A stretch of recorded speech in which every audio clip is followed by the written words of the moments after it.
Okay, so was there anything like when Draco's born? Is there anything in particular stand out that would really separate him from other kids? And like when does that kind of start to shine through? It's separate. As soon as he turned about 5 years old, he showed leadership right away. Really? I gotta tell you guys this story, man.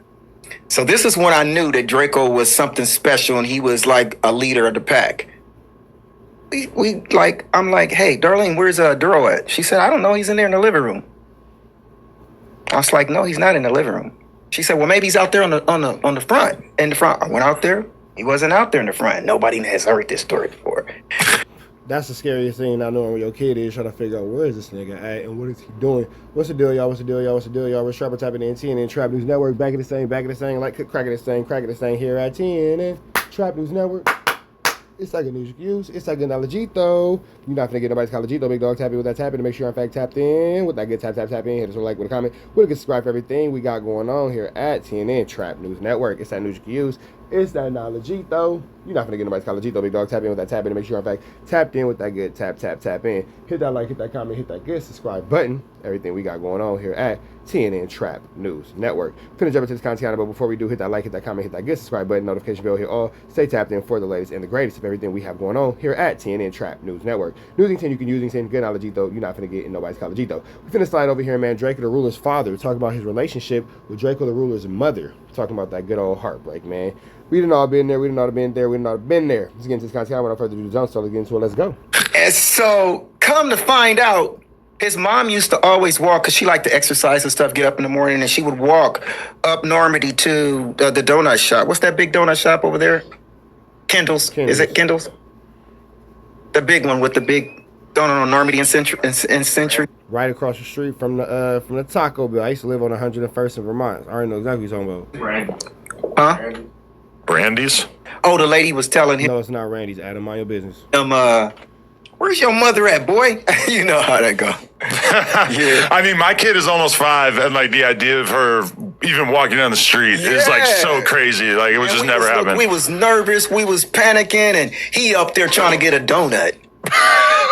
And so that right there tell you, when Draco say he jumped off the porch at an early age, he is not lying. So is he just like out of control in general? No, not out of control. Just, I'm going to be a person that's going to learn this world, and I'm going to be a leader, and I'm going to do my own thing. He left at 5. Like, right, bro, I don't need moms. Mom showed me how to get here, so I'm going to start going to the donut shop on my own.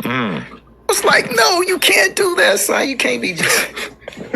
But so like, does this start to manifest itself in other parts of his? Because I feel like the same kid who's just going to walk down the street to go to the donut shop is also not going to do a school assignment that he doesn't feel like doing.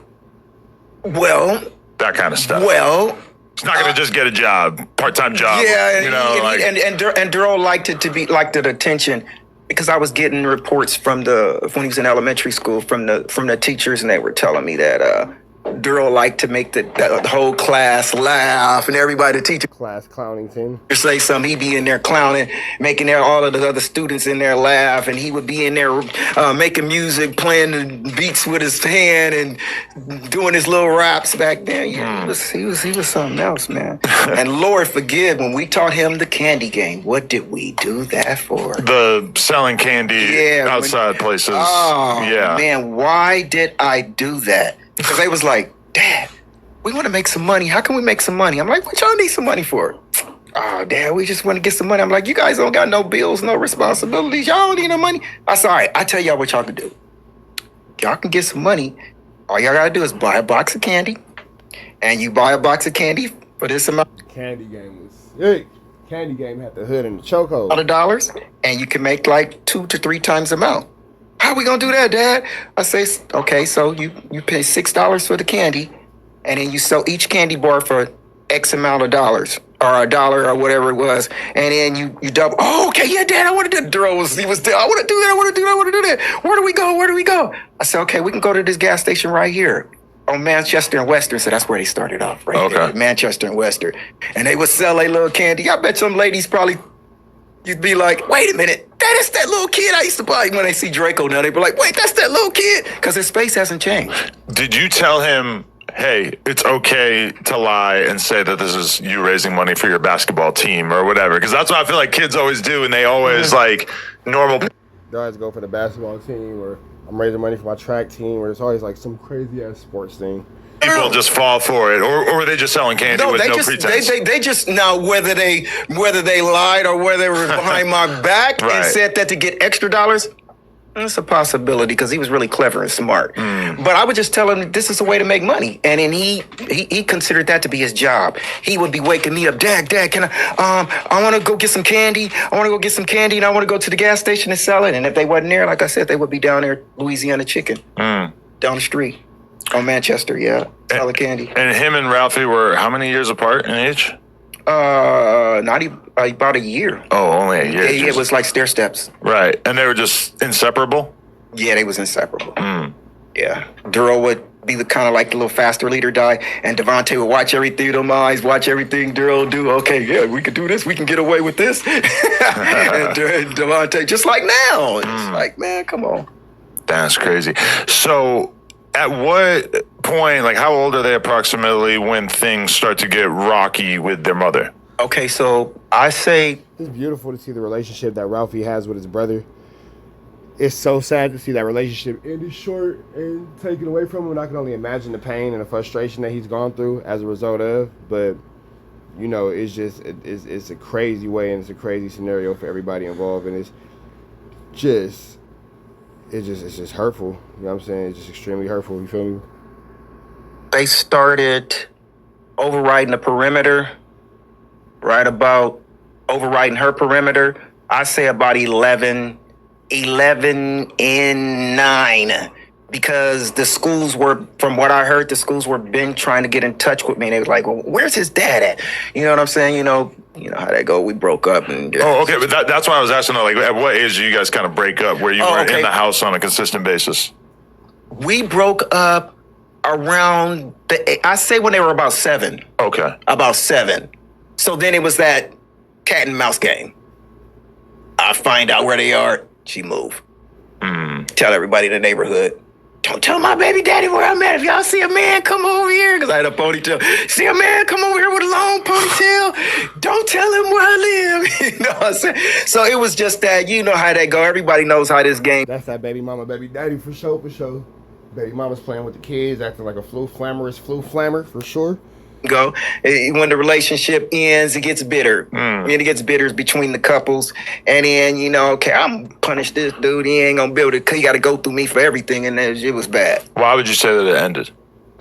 I would say it ended because without throwing anybody under the bus, it just got too verbal. It got too verbal and it got too much destruction in front of the children, just arguing and just, I couldn't do it, man. I can't. Okay. And so at that point, and that's a real man, and that's a good man right there, because a lot of times as fathers, we want to be there so bad for our kids, but we do have to understand what's being shown to our children sometimes has, a greater influx than us actually, being around day and day with the mom. So sometimes it's just better to walk around and just go ahead, be somewhere else or do something else. You feel me?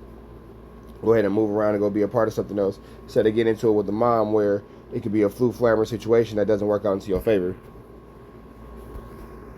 Do you feel like she was kind of was she using the kids as leverage, or like why did you like how did the relationship go from there? Because I feel like there's two basic narratives at this point in her life in their lives, which is like one way of looking at it is that you just weren't around, and the other way that you've put out there is that the mom was kind of intentionally keeping you away from them. Definitely. That's 100% the truth. I mean, it's not to throw her up under the bus. I'm sure she did the best that she could. You know what I'm saying? But definitely. Because like I said, if Draco and Ralphie would have been staying with me, I don't think they would have turned into Draco and Ralphie. Really? Because you were more militant or what? I was more militant. I was whooping their butts. I'm the dad that you... And honestly, that's the real difference between mom's house and dad's house. Because at mom's house, pretty much can get away with whatever and do whatever. But at dad's house, you're going to really have to be about your business and be about your play. Dad is not going for certain things that mom is going to overlook. You're going to get a whooping if you do something bad. I'm not playing no games. Because I had got them. I got them back. That's where I was getting to that point with that story. So the schools were trying to get in touch with me, Right. but they didn't know where I was. So I don't know, somebody must have told them or whatever, but I ended up getting this call from the elementary school they were going to.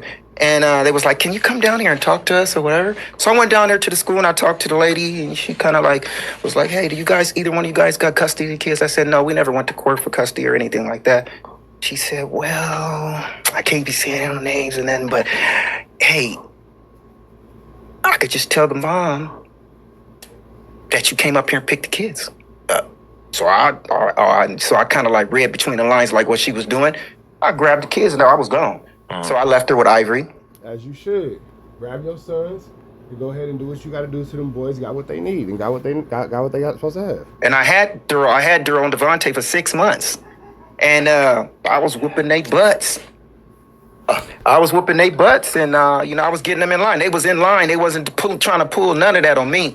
So one day, these little smart little rascals, him and Devontae, they was so damn smart, bro. I go up there at lunchtime to go get the kids. After school to pick the kids up. And the lady at the school, because the school was like right, Harbor City. The little school right across the street next to the store. That's where they were going. Adam is not from South Central. He has no idea what you're talking about. So I went over to go pick them up. And the lady said, oh, we thought you came and got them.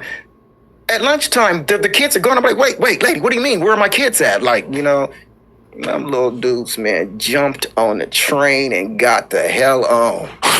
You know what they actually ended up doing at 11? I think they got on because they already knew how to write, because the schools were telling me they was catching. They got them out of there. Damn downtown, the downtown districts where you go shopping at. And these dudes is in elementary school, so how are they getting away? How do they even know how to ride the bus and all of this stuff to get down there? So they already knew how to do all of that. So they like, okay, you know what? My dad's too strict.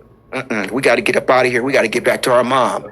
So they ended up taking the bus. Same thing with the Amber Alert was looking for them and all of that. And come to find out, they found their mom in L.A. They knew how to get back there. Those kids were smart, bro. Right.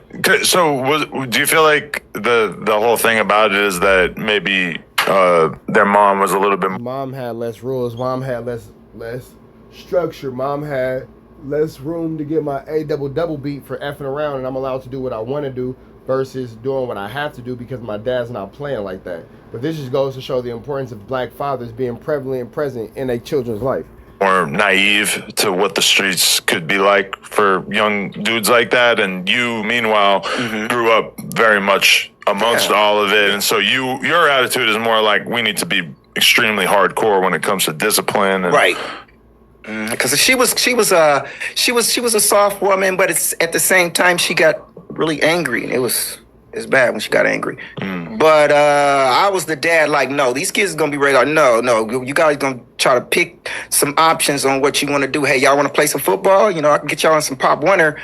You know what I'm saying? And that kind of dad like that. Hey, huge shout out to Everything 420. As he should, though, because that's the thing that's important. Not these kids running around the streets being misfits and outlaws, you feel me? But with that all being said, man, big shout out to Drakeo The Ruler's father. Always great to see a black man being a black man for sure. Red dots to the left, y'all know the rest, and it's free. Avenue Angel until he's free. We are gone.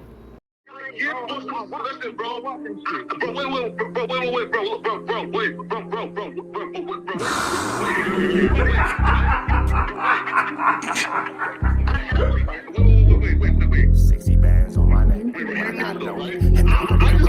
How many shots to the center of a freak, nigga? 3 in his ass, lick his stomach, smell his pink, nigga. They throwing shots, time to see if them pussy niggas can take it. The nigga whack is a snitch and the jolly niggas are rapists. See, Lush was on to something, tried to act like it was nothing. Said you ain't know that freaky ass taker you was frontin'. Munchie ain't fucking with you, and Spider-Loc ain't gon' save you. If you want it, you gon' take it. Stop them freaky ass behaviors. Let's get straight to the point, see, we ain't gotta wait for later. Nigga with your last name kidnapped that girl before he raped her. Said the moms of gang members don't deserve no piece of prayers. When General butt naked, the kid toucher is your savior. You ain't gotta stall me out, cause I ain't asking for no favors. Get it cracking right now, we ain't gotta wait for later. Walked into your own building, heard my voice, and then you ducked away. Was humble like a bitch, cause you a hoe, stay in your fucking place. That nigga whack and slut and pathetic Flacco's a fucking lame. Whack ain't come outside because he hiding from his fucking gang. Talking like you tough when niggas spitting in your fucking face. T-Row didn't quit, we wouldn't even know your fucking name. Whack in front of Adam, but Adam is how he do you. See, Flacco lied on me and then Whack told me to sue you. Treated Whack whack like a bitch. You should've seen it, it was beautiful. Now every single week that nigga jolly on my pupil. Is it Fred or is it Frederick? Is it Dave or is it David? All thighs on me. Flock of belly, now you famous. Type of creep nigga is you. How are you and Dave related? Nigga, no means no. You should've told him not to take it. I'm really in the field, you niggas stuck inside the matrix. From BET to the Knicks, down in Compton where your face is. That nigga real jolly got some freaky ass cases. Tryna fake fight Lush cause Adam wanted you to face. You wanna be like academics, making videos like point and shoot. You and Dave the same ass lane, we know the fucking truth. Brick ain't say this shit is a play, cause he don't fuck with you. He not gon' get involved when them real shooters come for you. If you grew up in the land, them thirsties, they would've humbled you.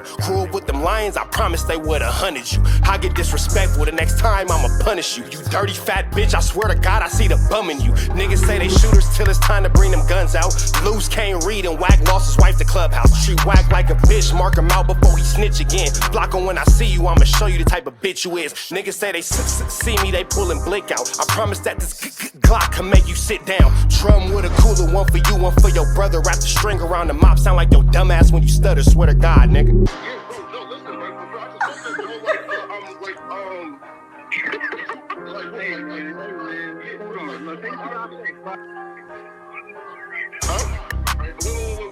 Wait. Hear me out though, right? Pause. Wait, bro, wait. Again, wait though. Just right, Joe, right? Wait though, right? I do want to